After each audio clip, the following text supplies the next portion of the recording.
আসসালামু আলাইকুম রহমতুল্লাহি ওয়া বারাকাতুহু।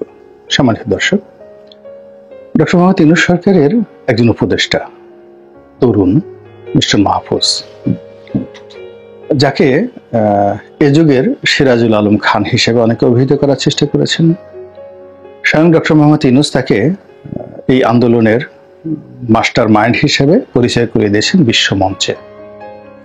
এরপর থেকে তিনি সামনে চলে এসেছেন। তাকে যখন প্রধান উপদেষ্টার বিশেষ সহকারী করা হলো, আমরা সবাই আশ্চর্য হয়েছিলাম। এর কারণ হলো তিনি বাংলাদেশের পরিচিত কোনো মুখ নন, রাজনীতিতে পরিচিত মুখ নন। এমনকি যখন এই কোটা বিরোধী আন্দোলন তুঙ্গে, তখনও তার কোনো নামগন্ধ আমরা দেখিনি, শুনিনি, বুঝিনি। এরপর অন্য কোনোভাবে, মানে এখন তার অনেকগুলো ভিডিও ফুটেজ আসছে, তার অনেক দার্শনিক চিন্তা ভাবনা, তার অনেক বক্তব্য, তার পালংবাদ, এ সকল কথাবার্তা এখন সামনে আসছে, কিন্তু ইতিপূর্বে আমরা তার সম্পর্কে কিছুই জানতাম না। তো এই ভদ্রলোক ঢাকা বিশ্ববিদ্যালয়ে ল ডিপার্টমেন্টের ছাত্র ছিলেন, এখন আছেন কিনা আমি জানি না। যেহেতু আমি ওই ডিপার্টমেন্টের ছাত্র, ল ডিপার্টমেন্টের ছাত্র, তো সেই কারণে আমি জানি যে ঢাকা বিশ্ববিদ্যালয়ের কলা অনুষদে, আর্টস ফ্যাকাল্টিতে সবচেয়ে মেধাবী ছেলেরাই সাধারণত এই ল ডিপার্টমেন্টে ভর্তি হয়। তো সেই দিক থেকে তার লেখাপড়া, তার যে সহজাত মেধা, এটা নিয়ে কোনো সন্দেহ নেই। তো তিনি অতি সম্প্রতি প্রমোটেড হয়েছেন। আগে তিনি বিশেষ সহকারী ছিলেন ডক্টর মোহাম্মদ ইউনূসের সঙ্গে, এখন সেখান থেকে প্রমোটেড করে তাকে মন্ত্রীর মর্যাদা দিয়ে উপদেষ্টা করা হয়েছে। কিন্তু তাকে কোনো দপ্তর দেয়া হয়নি, দপ্তরবিহীন। এবং এতে যে পরিবেশ তৈরি হয়েছে সেটা হলো তিনি দপ্তরবিহীন মন্ত্রী হিসেবে সব দপ্তরের উপরই আধিপত্য দেখাচ্ছেন, দেখাতে পারবেন বা দেখাবেন। দ্বিতীয়ত, তার যে অধিক্ষেত্র, কর্মের অধিক্ষেত্র, এটি এখন প্রধানমন্ত্রী যে কার্যালয় যেটি এখন ব্যবহার করছেন প্রধান উপদেষ্টা, সেখান থেকে ছড়িয়ে সারা বাংলাদেশে আনলিমিটেড হয়ে গেল। তো সেই মানুষটি একটি ফেসবুক স্ট্যাটাস দিয়েছেন, তিনি নাকি সবসময় ইংরেজিতে দেন, এবার বাংলাতে দিয়েছেন। তো এগুলো নিয়ে আলাপ আলোচনা হচ্ছে, অনেকে এটাকে খুবই গুরুত্ব সহকারে প্রচার করছে, আবার অনেকে ঠাট্টা মস্করা করছে যে তিনি কিসের সমন্বয়ক, বাংলাতে একটা সাক্ষাৎকার দিয়ে মানে স্ট্যাটাস দিয়েছেন যেখানে অনেকগুলো বাংলা ভুল, বানান ভুল ইত্যাদি নানা রকম কথাবার্তা। তো আমি সেগুলো নিয়ে আলোচনা করব না। এর কারণ হলো তিনি, তার যে বয়স আমার সন্তান সম। I married in 1986। আমি জানি না যে তার জন্ম কত সনে হয়েছে।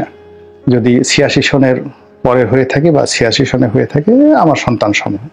অন্যথায় তিনি আমার একেবারে ছোট ভাই, তার বয়সী, অথবা ডিপার্টমেন্টে তো তিনি আমার অনেক অনেক ছোট ভাই। ফলে তাকে অসম্মান করা, ছোট করা, এটা কোনো অবস্থাতেই আমার পক্ষে শোভনীয় নয় এবং আমি সেটা করব।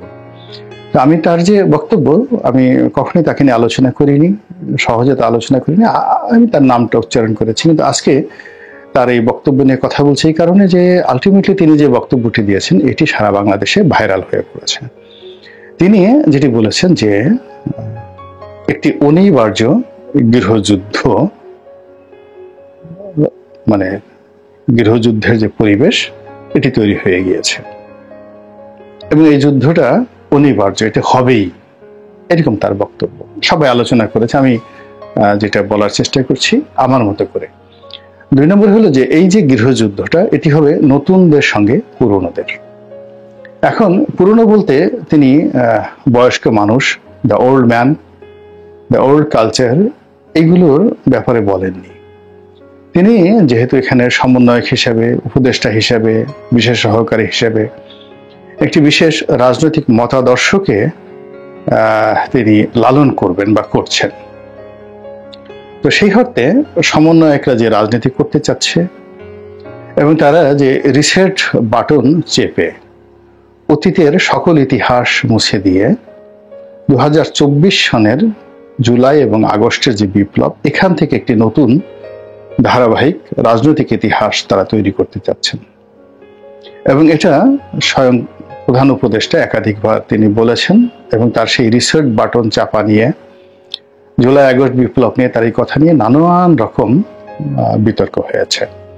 তো এখন সবাই বলার চেষ্টা করছেন যে প্রধান উপদেষ্টা যে কথা বলেছেন, কিংবা আসিফ নজরুল সে যে কথা বলেন, বা প্রধান উপদেষ্টার প্রেস সচিব যে কথা বলেন, অন্যান্য উপদেষ্টারা যে কথা বলে, সব কথার মূলত মাস্টার মাইন্ড হিসেবে মিস্টার মাহফুজ, তার একটা ভূমিকা থাকে এবং তার একটা প্রভাব থাকে, এবং he is the main man. এবং আমরা যদি বলি যে আসলে প্রধান উপদেষ্টা কাজ চালাচ্ছেন না, মূলত ডি ফ্যাক্টো প্রধান উপদেষ্টা বা প্রধানমন্ত্রী হিসাবে মিস্টার মাহফুজ এই সরকারকে চালাচ্ছেন। এটা খুব অত্যুক্তি হবে না। এর কারণ হলো বডি ল্যাঙ্গুয়েজ দেখবেন যে মিস্টার মাহফুজ তিনি যখন আসিফ নজরুল সাহেবের পাশে বসেন, তার শিক্ষক, তো সেখানে মনে হয় আসিফ নজরুল এখানে গৌণ, এবং মিস্টার মাহফুজের বসার ভঙ্গি, তার হাত নাড়ানোর ভঙ্গি, মাইক ধরানোর ভঙ্গি, তার কথা বলার মধ্যে ভঙ্গি, এটার সবকিছু দেখে মনে হয় যে সে লিড করছেন। হি ইজ এ লিডার, তার ওই অথরিটি, আত্মবিশ্বাস, হি ইজ এ টাইগার, সিংহ, আর বাকি যারা পাশে বসে আছেন তারা সবাই তার অনুগত। এবং এই সেম অ্যাটিটিউড আরেকজন লোকের মধ্যে দেখা যাচ্ছে, সেটা হলো স্পোর্টসের যিনি আছেন উপদেষ্টা, যে ভদ্রলোক আছেন, তরুণ বন্ধু, তার মধ্যেও ঠিক এরকম মিস্টার মাহফুজের মতো সেম আছেন। তার নামও সম্ভবত আসিফ।